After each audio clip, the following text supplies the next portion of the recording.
Dear student, today we discuss in the propionate fermentation.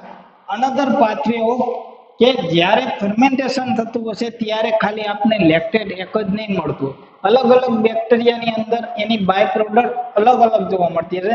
તો અધર કેસની અંદર એટલે કે બીજા ફર્મેન્ટેટિવ પાથવેની અંદર પ્રોપિયોનેટ એક પણ બાય પ્રોડક્ટ તરીકે અથવા તો યીલ્ડ તરીકે જોવા મળે છે.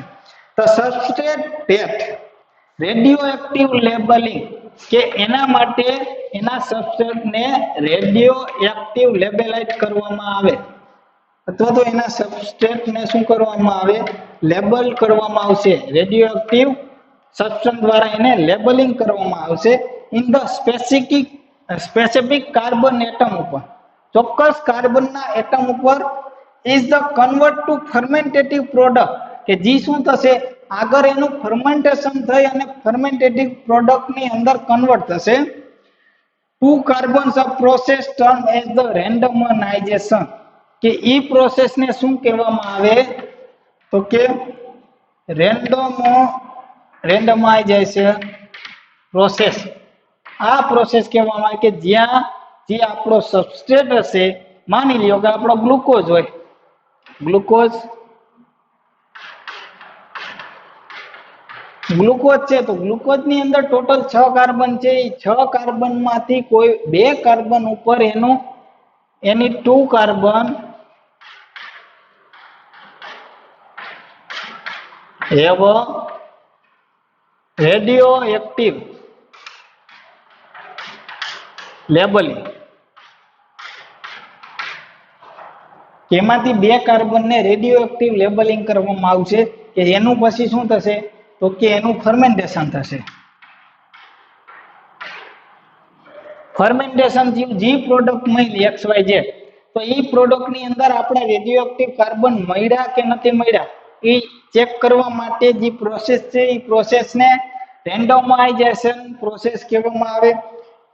In this pathway, those term randomization, the other pathway of propionate fermentation does not pass through symmetrically intermediate and hence the term as the non-randomization pathway. પરંતુ જે પ્રોપિયોનેટ ફર્મેન્ટેશન પ્રોડક્ટ મળે એ પ્રોપિયોનેટ ફર્મેન્ટેશન પ્રોડક્ટની અંદર આ રેન્ડમાઇઝેશન પ્રોસેસ જોવા મળતી નથી, એમાં કોઈ ઇન્ટરમીડિયેટ જોવા મળતું નથી. એટલા માટે એને નોન રેન્ડમાઇઝેશન પ્રોસેસ કહેવામાં અથવા તો પાથવે કહેવામાં આવે છે. એટલે પ્રોપિયોનેટ પાથવે ફર્મેન્ટેશન કરતા હોય અથવા તો પ્રોપિયોનેટ ફર્મેન્ટેશન કરતા હોય એના બીજે કયા નામે તો કે રેન્ડમાઇઝેશન નોન રેન્ડમાઇઝેશન પાથવે પણ કહેવામાં આવે. હવે propionate fermentation also produce acetate as an end product કે પ્રોપિયોનેટ ફર્મેન્ટેશન પાથવે થતો છે તો એમાં બાય પ્રોડક્ટ તરીકે પ્રોપિયોનેટ તો મળે, એની સાથે એસિટેટ પણ મળે છે. when the substrate is pyruvate or lactate, જ્યારે સબસ્ટ્રેટ તરીકે પાયરુવેટ અથવા તો લેક્ટેટ એસિટેટ ફોર્મેશન હોય તે provide only reaction by the substrate level phosphorylation which generate ATP. when sugar at the substrate, additionally substrate level phosphorylation occurs in cell yield enhanced randomized pathway. કે અહીંયા 2 પ્રકારના pathway જોવા મળશે. પહેલો pathway કેવો તો કે એક રેન્ડમાઇઝ પાથવે અને બીજો હશે એ પાથવે કેવો હશે અનરેન્ડમાઇઝેશન પાથવે. હવે જે અનરેન્ડમાઇઝેશન પાથવે છે એમાં જો સબસ્ટ્રેટ તરીકે પાયરુવેટ, લેક્ટેટ ઓર એસિટેટ હોય તો એનું કન્વર્ટિંગ કેવી રીતે થશે. હવે સબસ્ટ્રેટ તરીકે જો પાયરુવેટ, એસિટેટ ઓર લેક્ટેટ આ જો હોય તો એની અંદર સબસ્ટ્રેટ લેવલ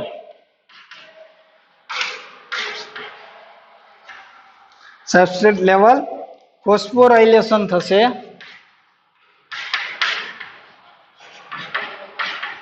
અને એમાંથી એટીપી નું જનરેશન થતું હશે, એટીપી જનરેટ. હવે વાત કરીએ આપણે તો કે as a sugar sugar as a substrate in randomized pathway, તો ઈ કેના દ્વારા, તો કે ઈ પણ સબસ્ટ્રેટ લેવલ ફોસ્ફોરાયલેશન દ્વારા જ એની યીલ્ડ જોવા મળતી હશે અને એટીપી જનરેટ થતા હશે. હવે આપણે પાથવે જોઈએ, પ્રોપિયોનેટ formation via રેન્ડમાઇઝિંગ pathway.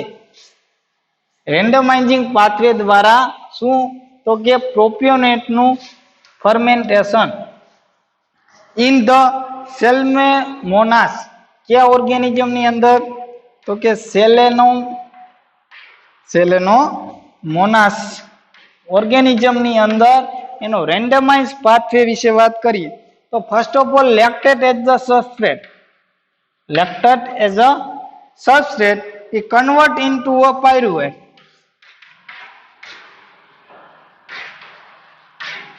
This time 2 hydrogen will be released and pyruvate convert into 2 product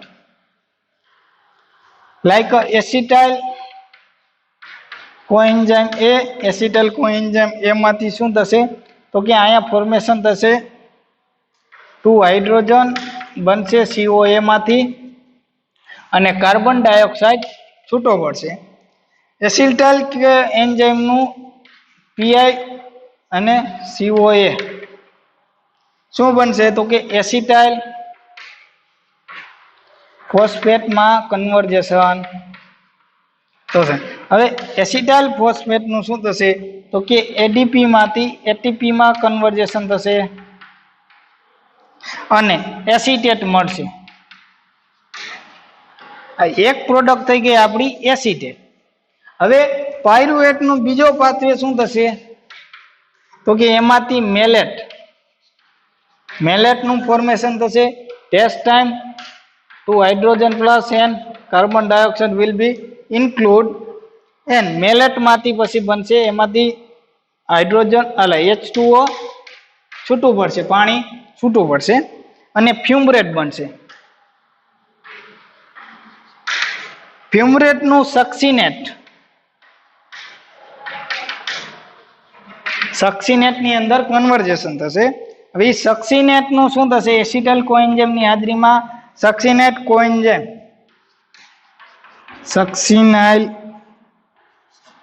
કોએન્ઝાઇમ એમાં કન્વર્ઝેશન થશે. હવે સક્સિનાઇલ કોએન્ઝાઇમનું કેની અંદર, તો કે મિથાઇલ મેલોનાઇલ કોએન્ઝાઇમ એની અંદર મિથાઇલ મેલોમાઇલ કોએન્ઝાઇમ એની અંદર કન્વર્ઝેશન થશે અને એનું પ્રોપિયોનાઇલ કોએન્ઝાઇમ એની અંદર કન્વર્ઝેશન થશે. હવે propionyl coenzyme as the intermediate or randomize pathway અને એમાંથી શું બનશે, તો કે પ્રોપિયોનેટ બનશે. તો બીજી આપણી પ્રોડક્ટ બની પ્રોપિયોનેટ મળી. કયો પાથવે, તો કે રેન્ડમાઇઝ પાથવે. રેન્ડમાઇઝડ પાથવે સબસ્ટ્રેટ તરીકે કયો લીધો, lactate as a substrate. લેક્ટેટનું converting કેમાં થયું, પાયરુવેટની અંદર. પાયરુવેટના બે ભાગ પડશે, પાયરુવેટમાંથી એસિટાઇલ કોએન્ઝાઇમ A પણ બનશે અને મેલેટે બનશે. એસિટાઇલ કોએન્ઝાઇમ A માંથી આપણે એસિટેટ મળશે, જ્યારે મેલેટમાંથી આપણે પ્રોપિયોનેટ મળશે. એટલે કે બે અલગ અલગ પાથવે જોવા મળ્યા. કયા બેક્ટેરિયામાં, તો કે સેલેનોમોનાસ બેક્ટેરિયાની અંદર. હવે બીજા બેક્ટેરિયાની અંદર આપણે જોઈએ તો કે પ્રોપિયોનેટ formation of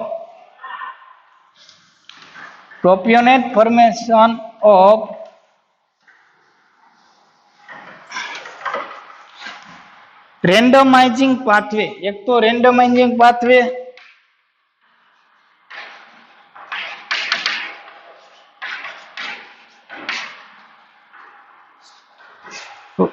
by the વેલિયોનિયા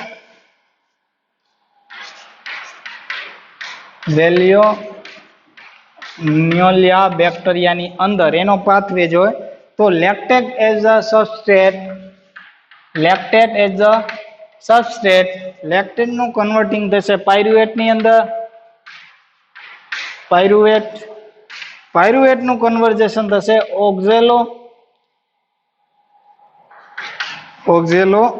ઓક્ઝેલ acetate. ઓક્ઝેલ acetate નું કેની અંદર તો કે મેલેટ ની અંદર. મેલેટ નું કન્વર્ઝેશન થશે ફ્યુમરેટ ની અંદર. ફ્યુમરેટ નું કન્વર્ઝેશન સક્સીનેટ. સક્સીનેટ નું કન્વર્ઝેશન પાછું આપણે પ્રોપિયોનેટ બનશે. એટલે કે જે આખી પ્રોસેસ છે ગયા પાથવે ની અંદર જોઈ હતી એ પાથવે લખતો નથી અને ડાયરેક્ટ શું બનશે? પ્રોપિયોનેટ. એટલે એક પ્રોડક્ટ આપણી પ્રોપિયોનેટ થઈ ગઈ. હવે બીજી પ્રોડક્ટ કે જે લેક્ટેટ માંથી પાયરુવેટ બનાવે, પાયરુવેટ માંથી શું બનાવશે તો કે પાયરુવેટ નું એસિટાઇલ કોએન્ઝાઇમ એની અંદર કન્વર્ઝેશન થશે. એસિટાઇલ કોએન્ઝાઇમ માંથી એસિટાઇલ ફોસ્ફેટ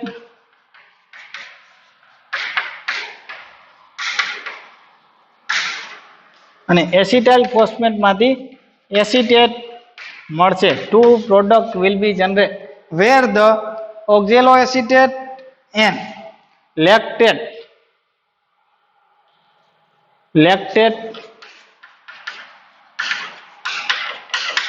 હવે આ ઓક્ઝેલોએસિટેટ અને લેક્ટેટ રહ્યું એ બે કન્વર્જિંગ પાથવે છે કે એકમાંથી જે લેક્ટેટ માંથી શું બનશે?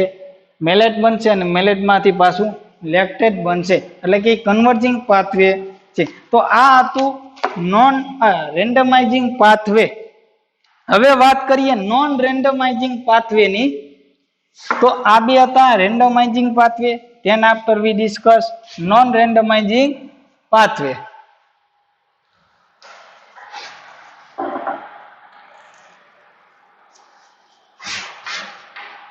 નોન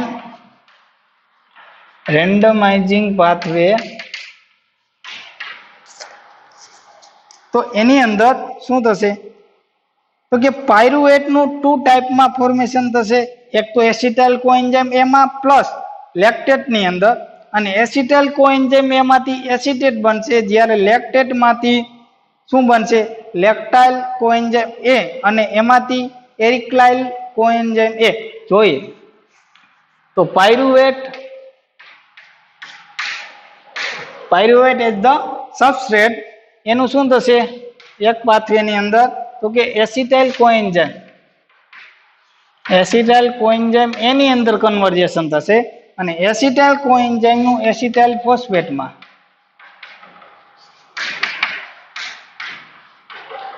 એસિટાઇલ ફોસ્ફેટ નું કન્વર્ઝેશન કેમાં થશે તો કે એસિટેટ ની અંદર એનું કન્વર્ઝેશન થશે. હવે પાયરુવેટ નો બીજો પાથવે જોઈએ તો પાયરુવેટ માંથી શું બનશે તો કે લેક્ટેટ નું ફોર્મેશન થશે. લેક્ટેટ માંથી લેક્ટાઇલ કોએન્ઝાઇમ એ બનશે અને એ લેક્ટાઇલ કોએન્ઝાઇમ થ્રુ સબસ્ટ્રેટ લેવલ ફોસ્ફોરાયલેશન થશે અને આનું શું થશે તો કે એક્રાઇલ